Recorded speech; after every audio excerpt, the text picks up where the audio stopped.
This is another type of warfare, new in its intensity, ancient in its origin, war by guerrillas, subversives, insurgents, assassins, war by ambush instead of by combat, by infiltration instead of aggression, seeking victory by eroding and exhausting the enemy instead of engaging him. It is a form of warfare uniquely adapted to what has been strangely called wars of liberation, to undermine the efforts of new and poor countries to maintain the freedom that they have finally achieved. Welcome to episode 12 of the Irregular Warfare Podcast. I am Nick Lopez, and I will be your host along with Kyle Atwell. Our conversation today will be focused on the nature of unconventional warfare. Our guests argue that unconventional warfare and subversion, when states support foreign insurgencies or resistance movements to overthrow their governments, will play an important role in great power competition. However, they caution that as a tool of foreign policy, it carries both opportunities and risks. In particular, subversion can perpetuate ungoverned space, which often serves as the source of many irregular warfare threats. They argue that given its prevalence in world politics, the U.S. government should be prepared to both engage in unconventional warfare offensively and defend against it. Lieutenant General retired Ken Tovo served a 35-year career as a United States Army officer. He has served as a detachment, company, battalion, and group commander in the 10th Special Forces Group, and also commanded the United States Army Special Operations Command. He has extensive operational experience and several deployments throughout his career. Dr. Melissa Lee is an assistant professor of politics and international affairs at Princeton University and a University of Pennsylvania Perry World House Lightning Scholar. She is the author of the book Crippling Leviathan: How Foreign Subversion Weakens the State, released in the summer of 2020.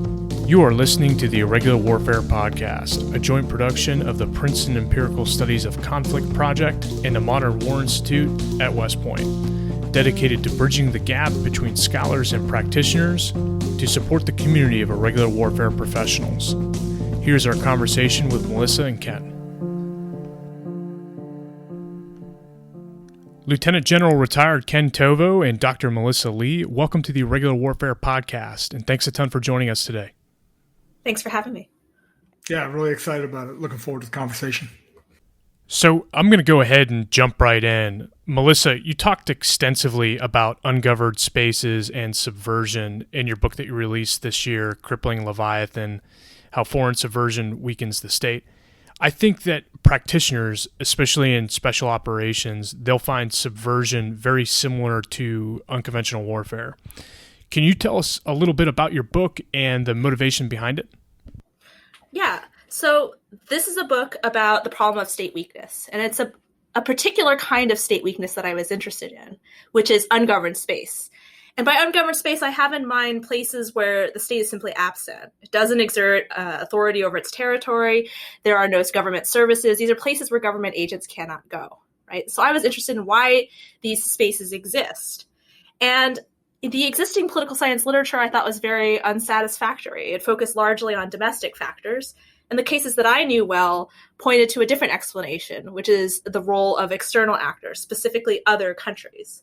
And so the book advances an argument about how adversary states use foreign subversion to undermine state authority in target states, producing state weakness, producing these ungoverned spaces. For example, you might think of parts of Pakistan or parts of southern Philippines as places where government authority is contested. These are not usually literally ungoverned spaces, right? It's not that they're vacuums of chaos. But from the perspective of the central state, the government doesn't have a strong presence there. And by foreign subversion, I have particularly in mind territorial subversion, the use of non-state, typically armed actors to undermine government control over territory. So what I'm understanding is that subversion causes ungoverned spaces, and ungoverned spaces are important because it provides opportunities for those who want to weaken a rival state. I want to dig into that a little deeper because your definition of subversion is very similar to unconventional warfare, especially for practitioners. So with that, can you further explain the components of subversion? If I remember correctly from your book, it was means and motive. Right. So the book discusses means and motive, or put differently, the proxies or the agents on the ground, these non-state actors, and then motive being the willingness or interest of the adversary state in actually using foreign subversion. Both of these factors are really important for foreign subversion to occur. At a very basic level, the adversary state has to want to deploy this tool. Right? So there has to be some really deep policy incompatibility that will generate the motive to engage in foreign subversion. So means is the other factor that needs to be present for foreign subversion, as I define it, to be a viable tool of foreign policy. The means are these actors on the ground. These are these non-state actors. They're typically non-state groups that are seeking to govern some area in lieu of the state. What happens under foreign subversion is that there are these actors who try to eject the central state and govern in its stead, right? So there's usually some alternate authority there seeking to govern. And Ken, how do you view ungoverned space in the context of current national security? Is this going to be a continuing threat into the future? Is this something that you faced in your career? Yeah, absolutely. And I think that's one of the reasons that Melissa's work is really important.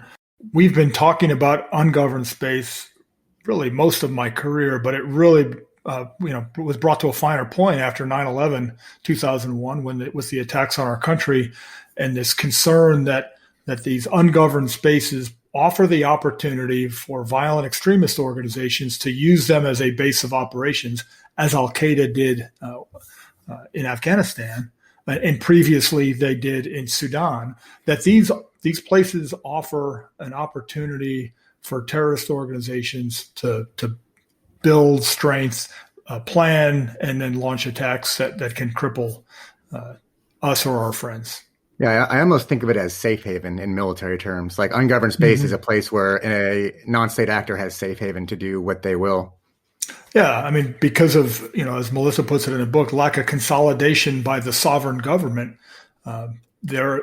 people are operating in these, almost no man's lands where there's nobody to hold them to accountability and act in accordance with law. And so they're able to kind of operate very freely. And so, really, particularly in the early years of, what we colloquially call the GWAT, the Global War on Terrorism, that was really the focus globally from a military perspective and also from an interagency perspective. We're looking at these places where groups had already taken advantage of ungoverned space or where they might take advantage of ungoverned space. And then, the question of, okay, so what do we do about it? How can we help that sovereign nation extend its governance and reduce these vulnerabilities?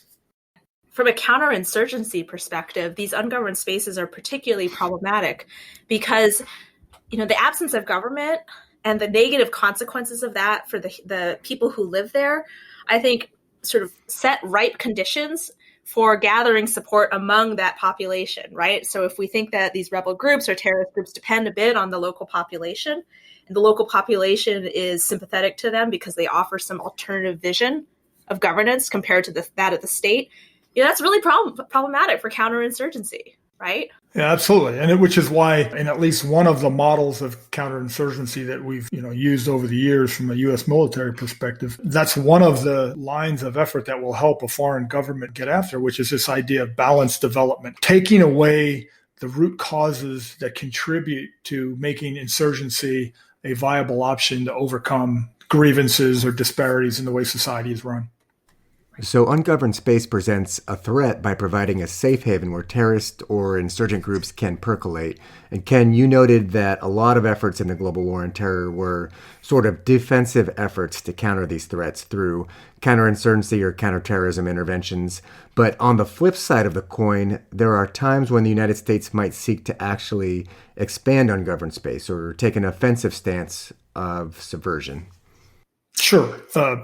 The entire community of the U.S. Special Forces, the Green Berets, is designed to be the military's preeminent tool for what we call unconventional warfare, which looks an awful lot like Melissa's definition of subversion from a U.S. perspective. But we have this capability to support proxies, surrogates, resistance movements for the purpose of disrupting, coercing, or overthrowing unfriendly regimes, occupying powers, for example. So, in the classic case, if you think about, resistance elements in France fighting the German occupation and the support that at that time, the OSS, the forerunner of both the CIA and the Green Berets, the support that we provided those resistance elements to throw off the yoke of the occupying power, we call that unconventional warfare. The OSS case is certainly fascinating as it involved several allied nations conducting subversion. Could you point us to a more recent example, quite possibly something from your professional experience in the global war on terror? Well, my personal example with unconventional warfare is the days leading up to the Iraq invasion in 2003, and then the invasion itself, where at one point the plan called for putting a conventional force in the north. Turks wouldn't allow it through. We already had a plan for special forces to be up in the north, and the Iraqi army had 2/3 of their combat power arrayed in the north. We were able to insert SF teams, work with the Kurds to the Peshmerga, a paramilitary organization, with their capabilities and our capabilities, essentially prevent those 13 divisions from moving south to fight off the invasion of Baghdad coming from Kuwait. And at the same time, also remove a pretty significant terrorist organization from over on the Iranian border. That's one example of the use of unconventional warfare in conjunction with a conventional effort to essentially as economy of force. So our 500 or 600 special forces soldiers, with support from others, were able to, with our Kurdish counterparts, about 50,000 paramilitary, tie down 2/3 of the Iraqi army. That's certainly an economy of force example and case study. I appreciate that.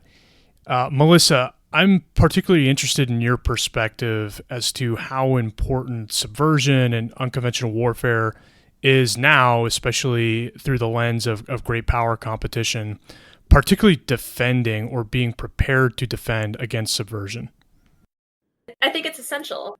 Not necessarily because we are going to be the targets of foreign subversion on American soil, territorial foreign subversion, I should say, but because our partner states, our allies, could be targets of foreign subversion. In fact, I think foreign subversion is going to be part of the landscape of great power competition for the foreseeable future and for middle power competition. It's cheaper. There's this possibility for plausible deniability, right? As states cloak their activities in the language of humanitarianism and international norms. And foreign subversion is effective. And so I think we have to be prepared for the possibility that not just possibility, but for the reality of our interests being threatened by adversaries.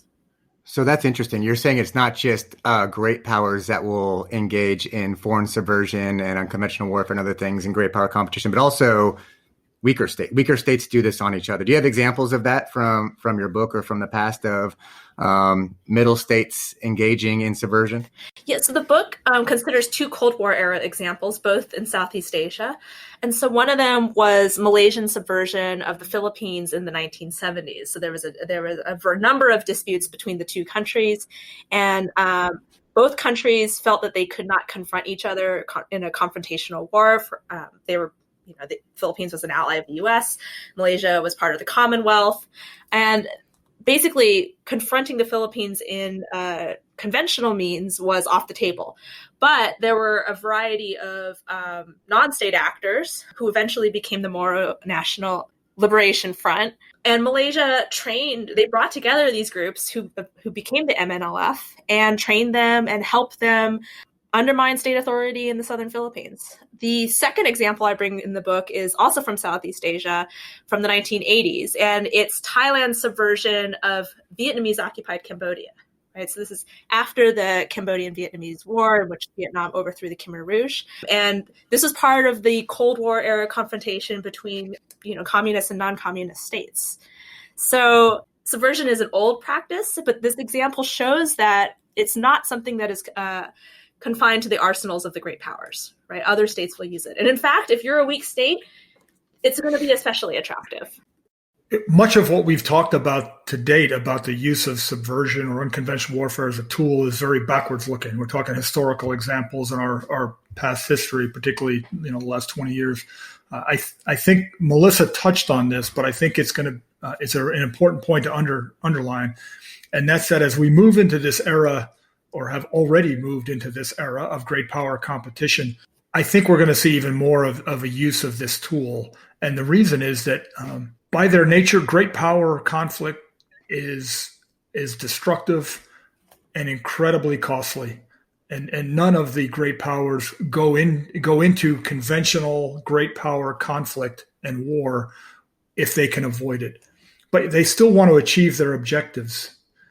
And the use of proxies and subversion as a means to coerce or disrupt or overthrow friendly nations is a way to, or nations that are friendly to one's adversary, I should say, to clarify, that those tools are seen as a viable tool to achieve one's national objectives at a lower risk, at a lower cost, and keep below the threshold of a conventional conflict between two great powers.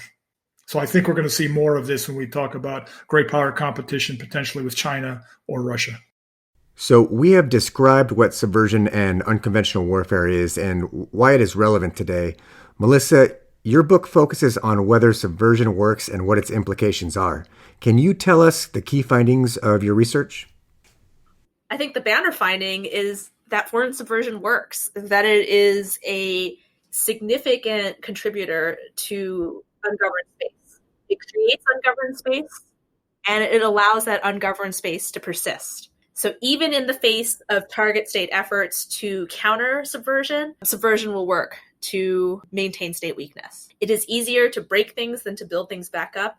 It is very hard to build things back up while an adversary is actively working on breaking things. Ken, given Melissa's findings, I'm particularly interested in your thoughts from a practitioner's standpoint on subversion moving forward.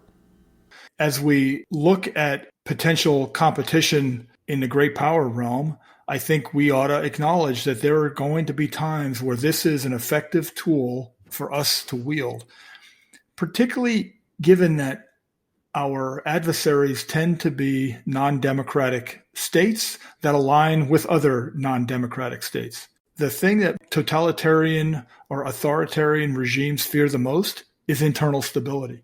I mean, look at Russia. What is Russia's main concern? Do they really believe that NATO is going to launch an armored assault across their border and drive on Moscow? No. What they are afraid of is that somehow NATO is going to incite a color revolution inside their territory that will overthrow Putin and his cronies.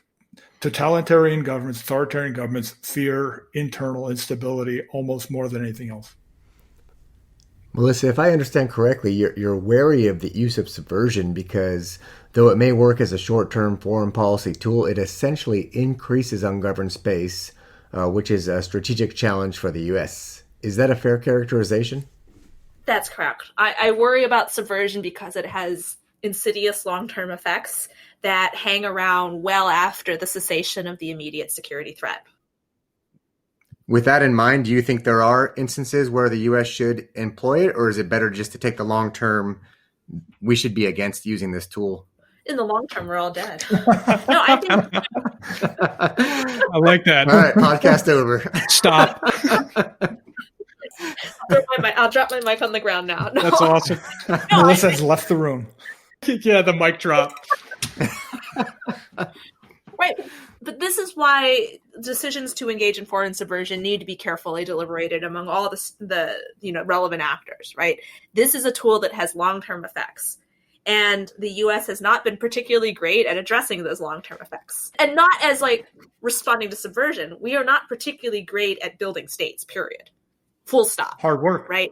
Promoting good governance and democracy is hard work. And those things get undermined along with state control. Good governance, control of territory, and democracy take a long time, and we are not particularly good at it. So given the fact that we will have to live with the consequences, and we are not good at addressing those long-term consequences, the decision to use foreign subversion should be very carefully thought out. So I would not say we should never use it. There will be times in which we face national security threats that merit the use of subversion or unconventional warfare, but this cannot be used all the time. It has to be a tool that is used only sparingly. Yeah, it shouldn't be looked at as a cheap alternative to war because it's a form of war. And that's kind of my point, is that this isn't, should we go to war to achieve our objectives, or should we support a proxy movement that creates violent action inside a country, which is also an act of war? I mean, we sometimes seem to think that this is somehow a freebie, and it's not. And it's got many of the consequences of war, because it is. And we need to recognize that and kind of have that in decision making, of that this is one of those tools we use when we have no other tools available that can achieve the objectives and outcomes that are really important to the nation. So understanding that unconventional warfare comes with consequences, which are essentially ungoverned spaces and basically a requirement to conduct state building at some level. So that brings me to, Melissa, going back to a previous point, which was that the United States really is not the best at the state building or democracy building game. What do you attribute that to? I think there's a fundamental tension in state building in other countries when done by external third parties like the US, which is that the people who live in that country have to live with the government that is built, right? So they have an interest that exceeds that of the US, right? They have to live there. The US can always go home, right? And so the stakes for the people living in that country are far greater than the stakes for the US, even in cases where we see that country as very essential to our national security. I think there's going, to the extent that there's disagreement, right? The people who live there can wait us out, or they will fight harder than we will. The other tension is that we are a democracy, and we have to be accountable to the American public. And how do we explain our activities in other countries, right? Given this problem where it's hard to take credit for something that didn't happen. How do we justify promoting good governance, democracy, strong, responsive, capable states? We often justify these activities with respect to American interests. And so we have to articulate an American interest. And you cannot say America's interests concern the whole world. We do not live in a world in which we are going to improve governance everywhere in the world. It's not only that, the stakes are higher for the people who are there, it's that the stakes are particularly low for the American public. And it's very hard to convince them otherwise. So that's interesting because when we talk about maybe if we increased our interagency collaboration, we could, tip the scales and be better at, building governments or countering insurgencies.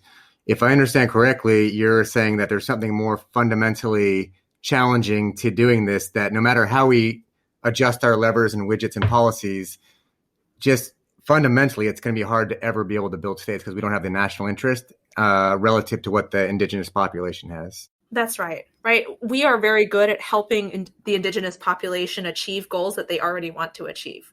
We are very bad at changing their minds and doing things they don't want to do, right? And the places where we are trying to address state weakness, malgovernance, authoritarianism, those are precisely the places that are particularly resistant to efforts to promote change for the better. Even if our interests are aligned, you still have to make the case to the American people that there's a reason for us being there, helping somebody else take care of business in their country. Right. And how do you tell an American that what's happening in Nigeria is important to America's national interests? How do you explain to an American that what's happening in the Philippines matters for our own security? I'd like to take a step back and think on the offensive side of unconventional warfare. So when is subversion or the usage of unconventional warfare a viable tool? And what do those conditions look like? Well, first of all, whether it's a viable tool, I think there's really a couple of questions that need to be answered. First of all, there's a policy question of is this the right thing to do in this situation? I mean, there's a technical question, if you will, of is it a viable option in an environment? But the secondary question, that policy question, is it kind of the right thing to do? Unconventional warfare, as Melissa points out in her book, it can be a destabilizing tool in many ways where kind of breaking a lot of things with the idea that we'll put them back together better later in the future. But that's really hard to do, and our track record on putting things back together better in the future is somewhat spotty. And then the question is the right form of warfare to unleash unconventional warfare or subversion, or should it be conventional warfare? But we've exhausted the other options. This isn't a cost-free way of doing business. It's still going to have the same downsides that warfare does. And I think that's what Melissa's book tells us, is that this has got some long-term consequences, subversion does, when it's used. Subversion also has an additional complication, which is that it involves the non-state proxy, right? So for subversion to be a viable offensive tool, the state that uses it has to be confident that they can control the proxy. And that is not always going to be the case. A good proxy is one that's going to be aligned with the outside state's interests. And maybe that proxy does or does not exist. A good proxy is also going to be one that has the capabilities to not only help the outside state achieve its objectives, but also to build back up that area, to limit or to mitigate the damage that is done as you disrupt and undermine the adversary state. And part of the dilemma of subversion is that as you empower that proxy more and more, that proxy becomes less dependent on the support of the outside state, right? And so if they are not aligned, you can easily lose control of the proxy.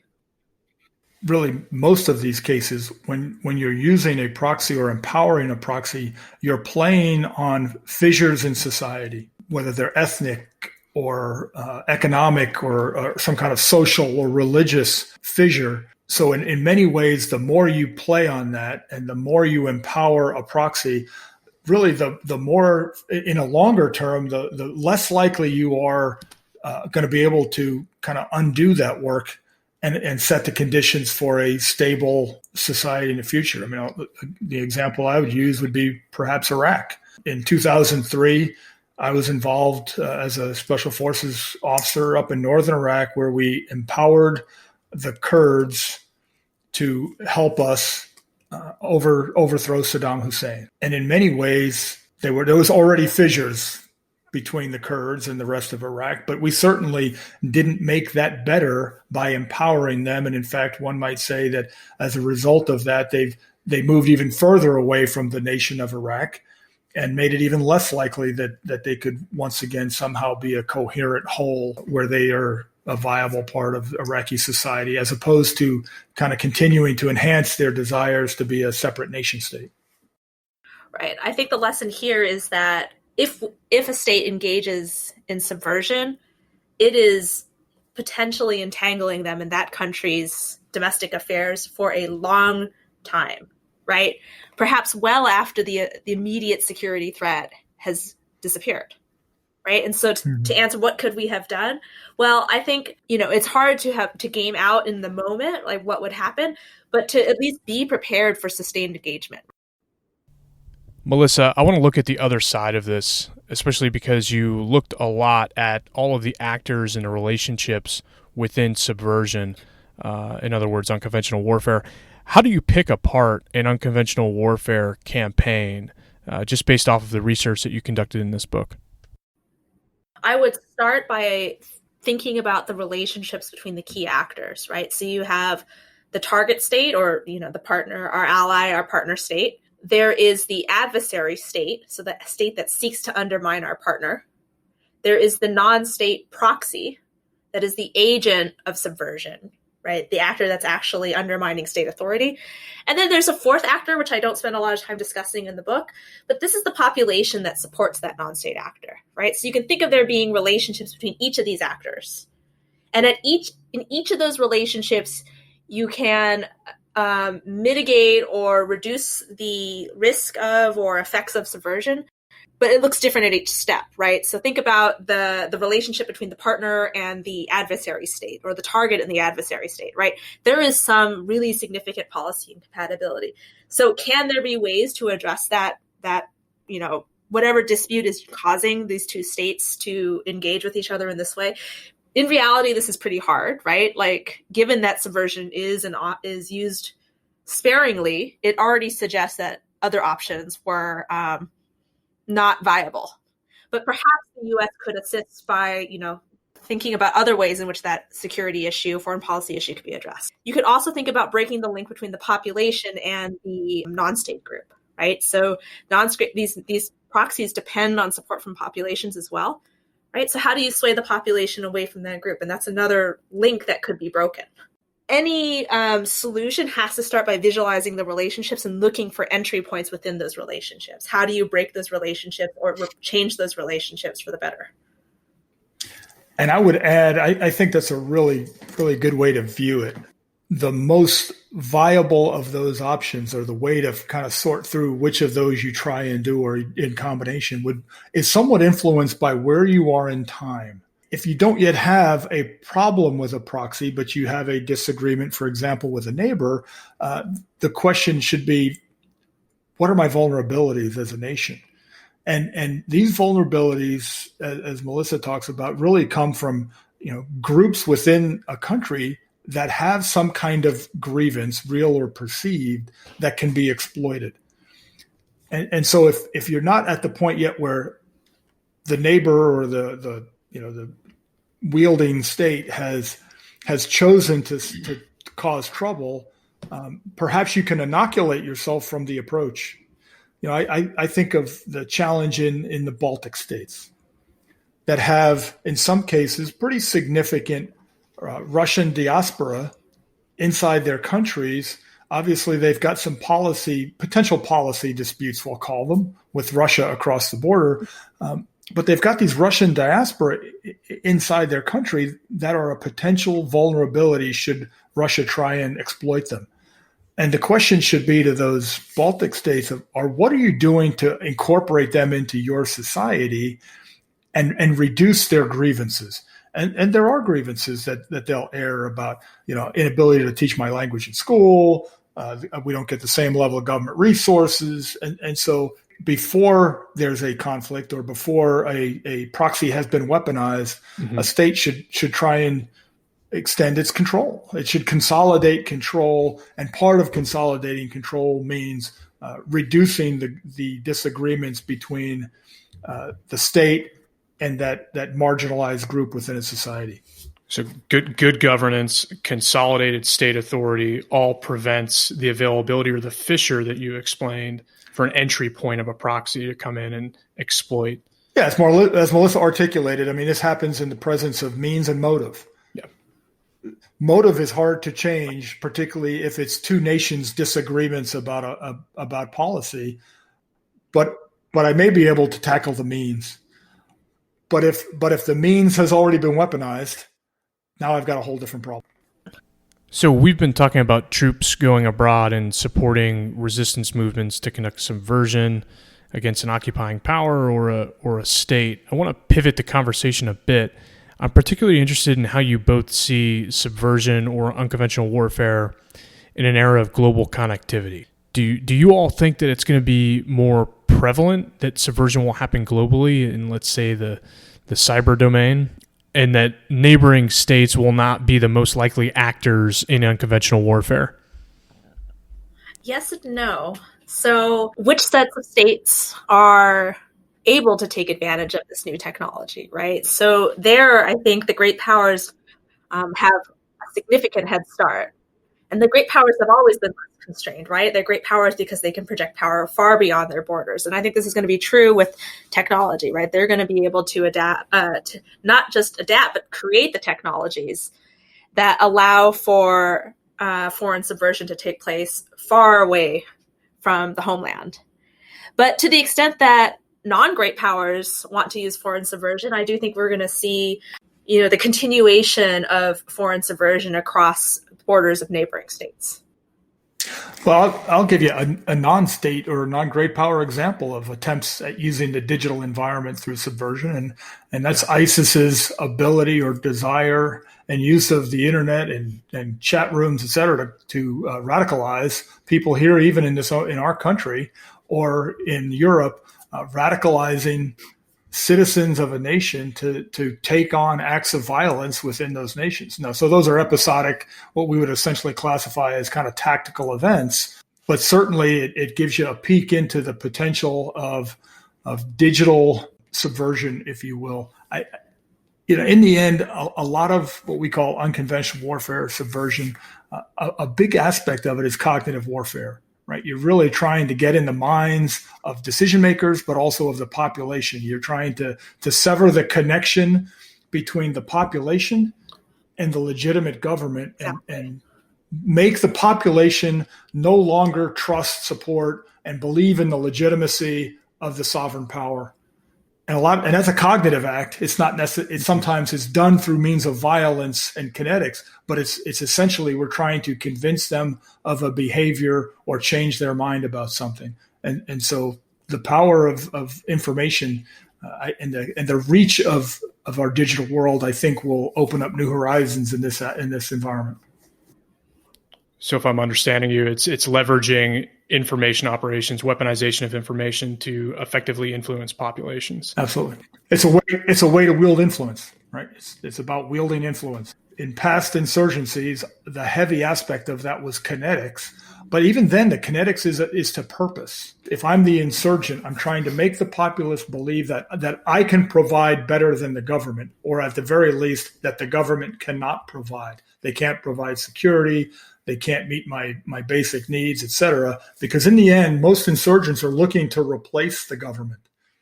Unless they're a pure proxy that's just bent on achieving disruption or chaos, they have a vision to replace the sovereign nation and exert their control instead of the nation's.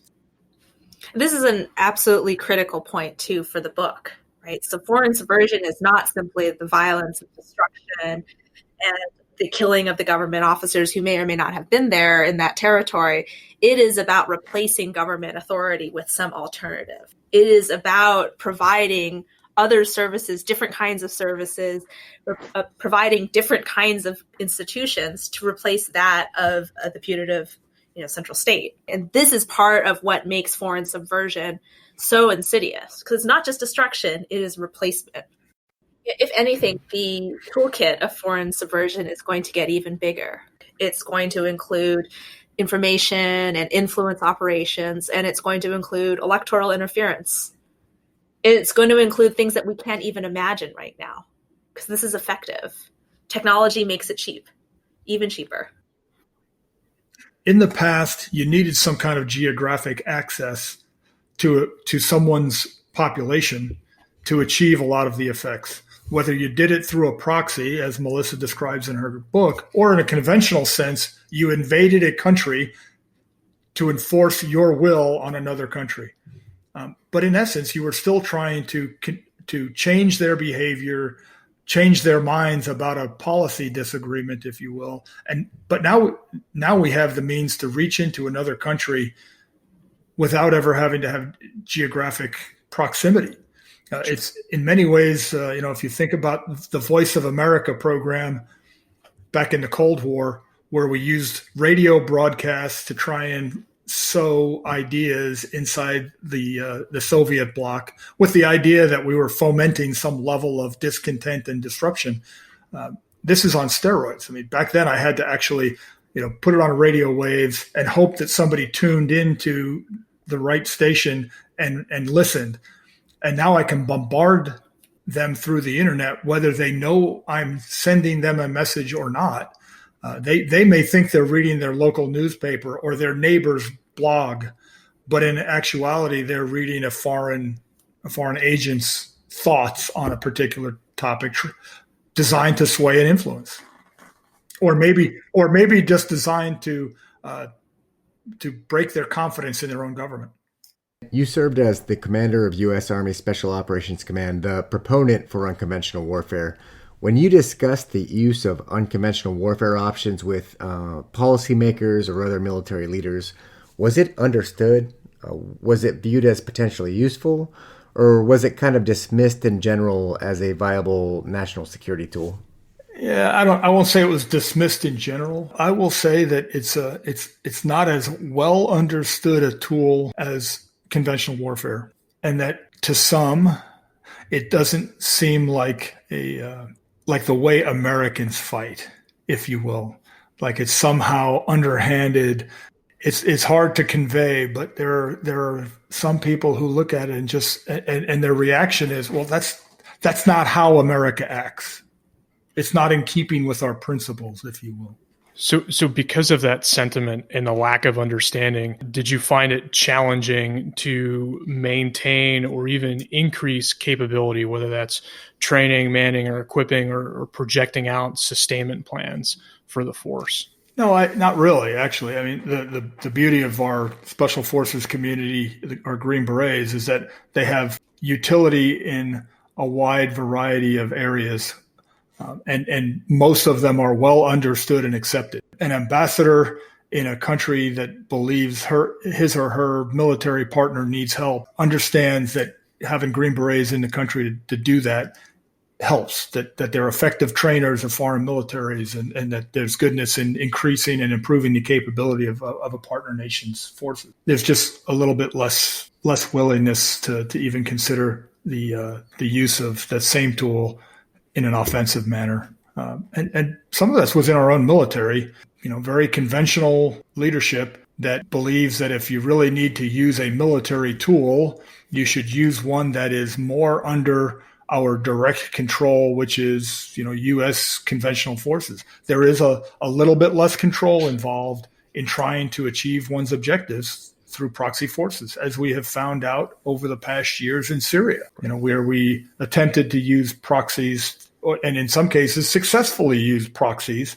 to achieve our objectives. I mean, the defeat of ISIS in Syria by leveraging the Syrian Kurds was very successful in achieving that military objective. It wasn't always as fast as perhaps policymakers wanted it to be, and it brought in other complications like our relationship with our Turkish NATO ally. So in many ways, it's seen as a messy tool, less under control.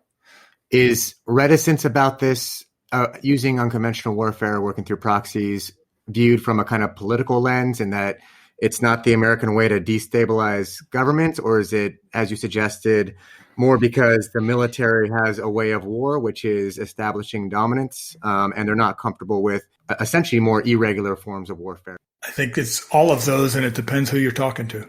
We do have an American way of war that is, kind of the Powell doctrine, if you will, of if it's important, we go with overwhelming force, we crush the enemy, we come home as quickly as possible. It's an interesting doctrine. Unfortunately for us, it hasn't worked out all that well. Iraq is more of we overcome the enemy with crushing power, and then we can't leave because of the consequences of what we've just done. Perhaps it's on this community as the practitioners. I think in some cases we need to do a better job explaining that it isn't just uncontrolled chaos. There are levers we can use. There are times where it's more suitable than others, and talk about it in a more professional manner about how we can exercise control and how we can maintain influence, and just basically make policymakers a little bit more comfortable with what the tool is and what the tool isn't. Because unconventional warfare appears to be messy to policymakers, do you think that it's possible to quantify or qualify progress in unconventional warfare? In other words, is it possible to get a win? Or is it simply just managing the conflict as opposed to a win or a loss? That's a really hard question. I think Melissa should. It's something Kyle and I talk about a lot. Ladies first. Yeah. But I think the answer depends on what does it mean to win, right? What do you mean when you talk about management versus winning?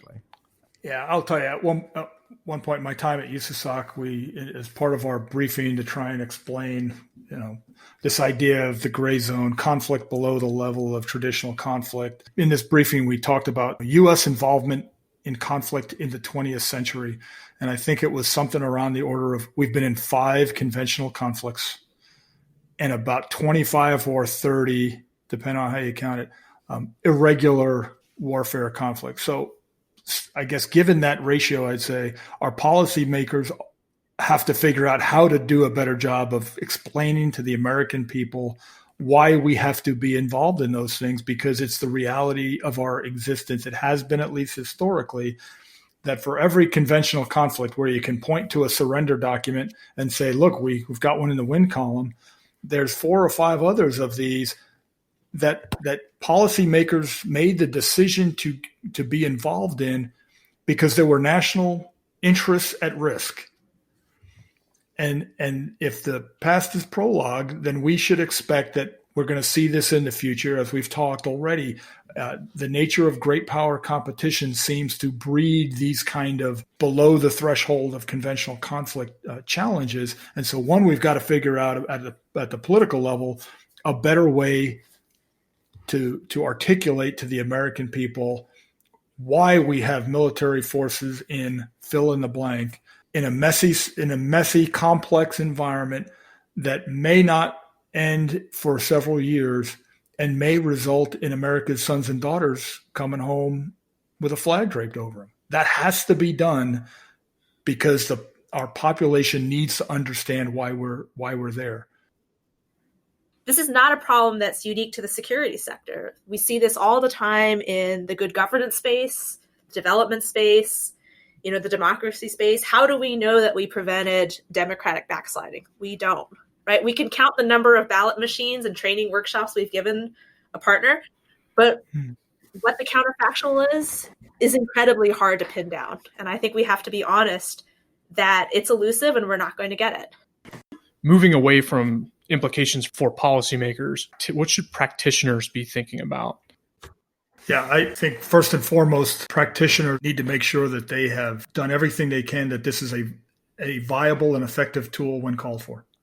We need to make sure that we can walk the talk, so to speak, and that when it is called for, and it will be called for. I mean, I grew up in an SF community that had a lot of naysayers. We'll never be asked to do unconventional warfare. There's too much hand-wringing. And then all of a sudden the nation's attacked and we're putting SF guys on the ground in Afghanistan to do essentially unconventional warfare. Or we open up the opening days of the invasion, or even before the invasion, in northern Iraq, working with Peshmerga in an unconventional warfare environment. So it is incumbent upon practitioners to have the capability to have finely honed art. And that includes understanding what the impact of digitization and technology has brought, so that we can bring unconventional warfare into the 21st century, maximize the opportunities that have been created. I think that's our job. And then as senior leaders in the community is to be able to anticipate policymakers' reticence to use the tool and explain and mitigate their perceived risks. To the extent that a proxy group that is well aligned with our interests can be identified, we should strive to work with that group. And that implies that a lot of groundwork has to be done, understanding the domestic context, right? Understanding the various actors, their interests, their objectives. All of those things are absolutely essential to being able to identify a viable partner. Having a viable partner is one way to mitigate the long-term risks of foreign subversion. So this is a common theme, understanding the domestic context and the politics behind a local area is critical, because without that understanding, it just exponentially increases the risk of some of the long-term consequences that we've talked about. So we have time for one last question. How about the realm of academia? What should researchers be focusing on in terms of unconventional warfare? I think from a research perspective, we've done a lot of looking back at previous examples, historical examples. I'm not sure that we've done a really good job of looking forward and trying to envision how, given the changing nature of the world, particularly with digitization and the advance of technology, how unconventional warfare might play out in the future, and how do we leverage some of these changes, not just in technology, but changes in society, and how can we leverage those in an unconventional warfare environment, particularly in the information domain. The idea of what does it take to sway a population or to influence the key leadership of a nation to make decisions that we want them to make. How can we leverage existing technologies to wield influence in a more exact and precise manner? Melissa, how about you? Where do you see the gaps in research? I think it's important to emphasize that most forms of statecraft are about influencing a target population or a target state's leadership. War and subversion works a little bit differently in that it is not about, kinetic force across a border. It is proxy groups offering an alternative vision of governance on the ground. If war is politics by other means, subversion is war by other means, but technology frees us from the geographic constraints that we once faced in conventional warfare. And so in looking forward, we need to think about ways in which actors can influence populations and how new technologies will expand the set of tools available for doing that. Dr. Melissa Lee, Lieutenant General Ken Tovo, really appreciate y'all coming on the Irregular Warfare Podcast. Yeah, thank you. Appreciate the opportunity. Enjoyed the conversation. Thanks so much for having me. Thanks for joining us for episode 12 of the Irregular Warfare Podcast. We release a new episode every 2 weeks. In our next episode, Shauna and I will discuss strategies to address Islamic extremism with retired General David Petraeus. After that, Nick and I will have a conversation on security force assistance with Dr. Mara Carlin of Johns Hopkins University and Brigadier General Scott Jackson from the Security Force Assistance Command. Please be sure to subscribe to the Irregular Warfare Podcast so you don't miss an episode. You can also follow and engage with us on Twitter, Facebook, and LinkedIn. What you hear in this episode are the views of the participants and do not represent those of West Point or any other agency of the U.S. government. And one last note, the Irregular Warfare Podcast would like to thank Henry Thompson for supporting the effort with social media outreach. Appreciate you listening, and we'll see you next time.